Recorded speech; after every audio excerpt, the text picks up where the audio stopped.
So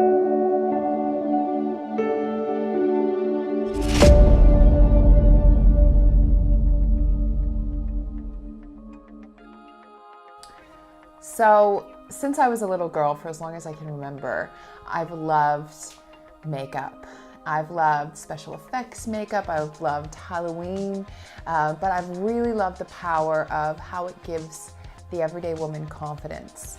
And when I was a little girl, I was my mother's assistant. She was a professional makeup artist. She taught makeup, she was on sets all the time, and I just really admired the way that I could see how people transformed once she got a hold of them, you know? And my job was to clean the brushes and, you know, to really just be there for moral support, because, you know, as a kid, we all sort of idolize our parents, and my mother is still a goddess, and she would work her magic on these sets, and it was always fascinating to me. So, of course, it was no surprise that I got into theatrical performances at a young age, commercial work. I was actually scouted while on a set with her to get into the entertainment industry, and at the age of 12, I became a professional model. And that was a real insight into the power of makeup and hair and styling and posing. And, you know, those images that we see every day in the magazines, those aren't what those women look like. You know, they're created.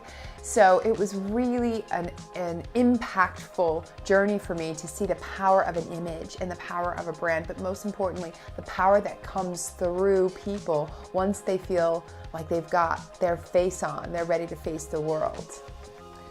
Well, I think as with everything I've done, I worked really hard at it. And I decided, yes, that I wanted to tell these stories. I wanted to create these images. And when I got signed with Elite, when I was 17, I really sort of took off with it, and it all happened very fast. And one of the things I realized is the power of image, and that, you know, beauty is a real gift and a curse as well.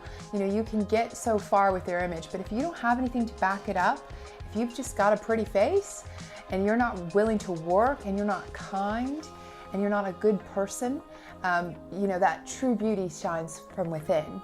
So moving through the world of modeling, I met the most insecure people I've ever met in my life, because for so long they had been given things or provided, you know, luxuries because of the way they look. So you feel that's really important. And now when I moved into makeup artistry and presenting, that was because I really wanted to have a voice and use it. I knew I had a voice, but I really wanted to use it. I really wanted to be me on TV, and I really wanted to learn how to accentuate my features, because I would be on sets or, you know, backstage at fashion shows, and somebody would do my makeup and I would say, "This is terrible." And I would be in the bathroom fixing my makeup the way that I wanted it to be. And of course that's, you know, very frowned upon. Don't do that. But it made me realize, as with everything in life, one thing leads you to the next thing, which leads you to the next thing. So, because society has made us feel like we have to have makeup, we have to wear high heels, we have to have tight clothes, we have to be, you know, stick thin, we have to have a thigh gap, we have to have white teeth, we have to have this, you know, they've taken this image of beauty and just, it's really sad what I see today. These kids with these big lips or these big bums. I mean, I think I just read an article about the third woman in England to die from having a butt implant. I mean, why are you doing that to yourself? You know, so I think what's happening today, especially with social media and, you know, a lot of other factors, is our levels of what is beautiful is being really sped up thanks to Instagram, Facebook, and YouTube, and all of these things that tell you, no, you need this, you need that, you need, you know, Kylie Jenner lips, you need. So don't listen to any of that. I would say shut it all down and listen to your body. Listen to what makes you feel good. Listen to your heart. Don't listen to your head, because we're all programmed to believe we're not good enough and we're not pretty enough and we need this surgery, we need that, and your nose is too big and you're this or that. None of that is true. What makes that true? None of it. Embrace your beauty, embrace your uniqueness, embrace who you are, and you will be glowing from the inside.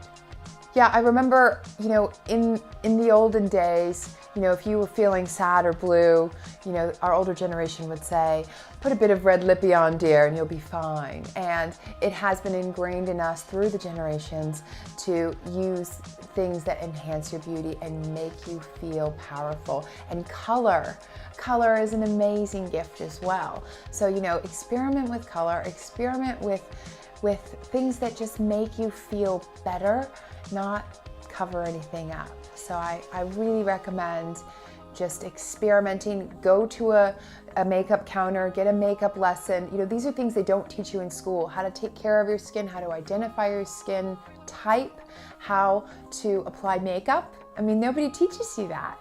Well, I think no one and nothing can make you feel anything that you don't allow it to.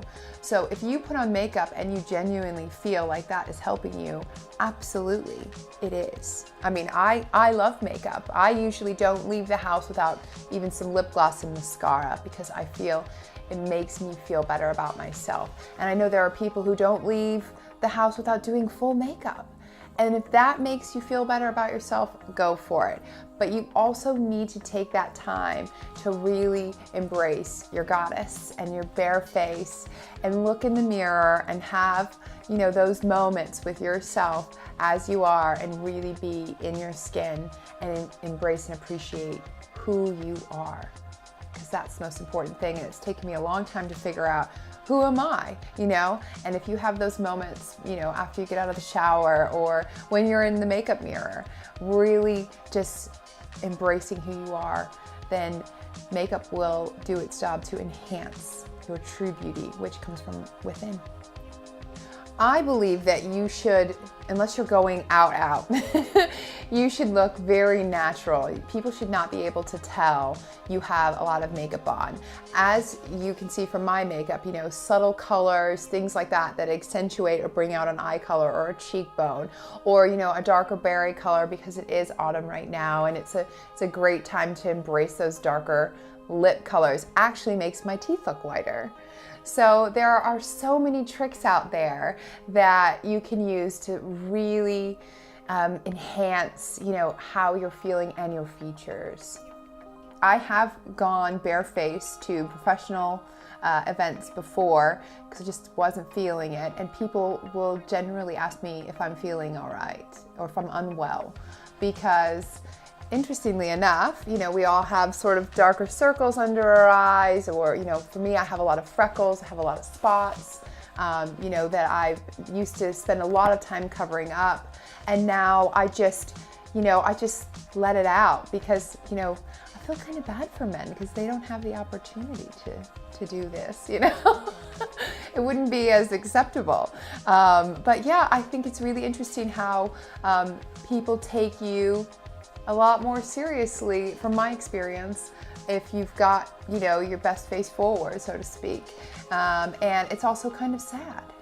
So I think, Alicia Keys has been a great advocate for going natural. There's a woman that's given up makeup and lives in a jungle in Australia somewhere. I think she's called Banana Girl or something. And she's like, I've saved $4,000 already on not, shaving my armpits and dyeing my hair and doing my nails. I do spend the most money on my cosmetics, I have to say. So there's a big debate over whether or not it's necessary, but I think it's really important to just listen again to that intuition and follow your heart on the matter. Well, it depends where you're going. And I think right now, especially, one of the biggest trends is to be as natural as possible, the no makeup look. And it's really important, especially if you're single, to not have a big mask of makeup on, because they're going to be in for quite a surprise when they see you without makeup. So really try to stick to as natural a look as possible. I can't express that enough. But going out, you're going to want to add maybe a lash extension or a fake lash, or, a really pretty lid color, a darker lip, a bright red, You can never go wrong with a classic red, of course, by Chanel. But I think it's really, again, it goes with your outfit. It's really down to the person that's going out, but it's really important to not cake that on, to not look like you have clown makeup on. And I wish I could say that to every girl that I see that just has obviously spent an hour and a lot of money and time just covering up her natural beauty. And I think, you know, as I've gotten older, I'm 37 now, and I think it's so important to really come into that point where you embrace and enhance who you are and not try to cover it up anymore, because it's been a long time doing that. So